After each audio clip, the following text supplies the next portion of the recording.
Self-education in hot pursuit of curiosities. I learned how to make a Raspberry Pi button recently, but I researched it my way. I wanted to see if there was a way to do it on the command line, with the simplest kind of programming there is. And yes, it is possible. The GPIO header is represented with files on a Raspberry Pi. It's awesome. I gave some thought to store-bought devices as they relate to custom-made ones, and I think store-bought is not that cool anymore.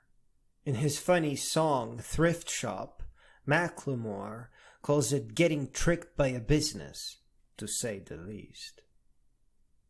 Plus, the moment you scratch your screen, your new device becomes really old.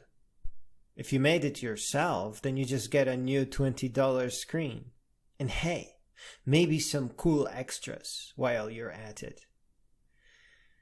Yes, it is true that homemade hardware is freaking huge, and sometimes you may need your friend to carry your phone in his backpack. But that's what friends are for, I think. There's just something really weird about not knowing what is in your pocket. What is in your store-bought phone? Criminal phone hacking is only going to become more elaborate. It has never been a good idea to keep personal things on an internet-connected device. The phones are going to use cheaper components, cheaper programmers, and become more expensive and more closed, practicing security by obscurity.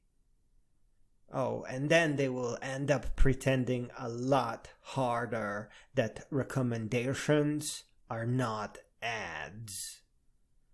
When you make your own phone, you get to reason about all the components. It seems to me that a GPS map should have a huge screen, much bigger than a phone, maybe even bigger than a tablet, and a bigger battery too. When you use an overpriced, off-the-shelf phone, you don't get a choice. You don't get any choices. You can't even get to the operating system. Plus, anytime you build something, you learn something. Be it a reasonably sized Raspberry Pi Zero MP3 player with those amazing slow and soft turning aluminum knobs for volume, treble, and bass, or 2 or 3 or 4 8GB Raspberry Pis jammed into a beautiful vintage brick phone with a springy antenna that doubles as a Wi-Fi hotspot for your 1024 closest friends. And maybe runs a leaked version of the old MySpace or Friendster, or just freaking GeoCities, where your whole family can come together and upload some under construction content with fancy GIFs. Wouldn't it be amazing if all the telemarketers would have to find their way around a little labyrinth and then fight a freaking grue before they could leave you a voicemail? I think that would be really amazing. I'm pretty sure they would love it too.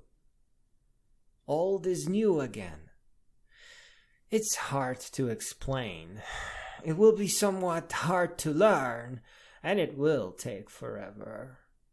But not only won't it cost you an arm and a leg, building custom electronics and learning programming paints a pretty clear career path.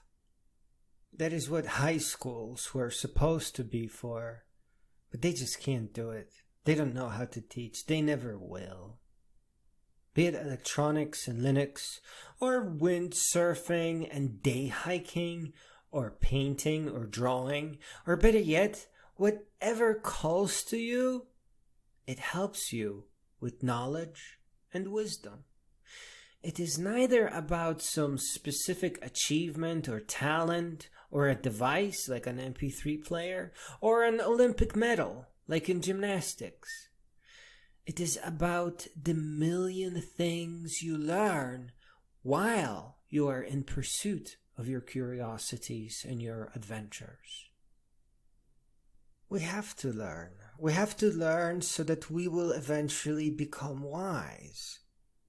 And we have to pay attention to whether or not we are actually learning for real. Learning for real means that you get to do stuff with the stuff that you know. And anyway, all that we ever need to learn is all the things that are fun to us, all the things that call to us, that are interesting. It is that path that teaches us everything else along the way.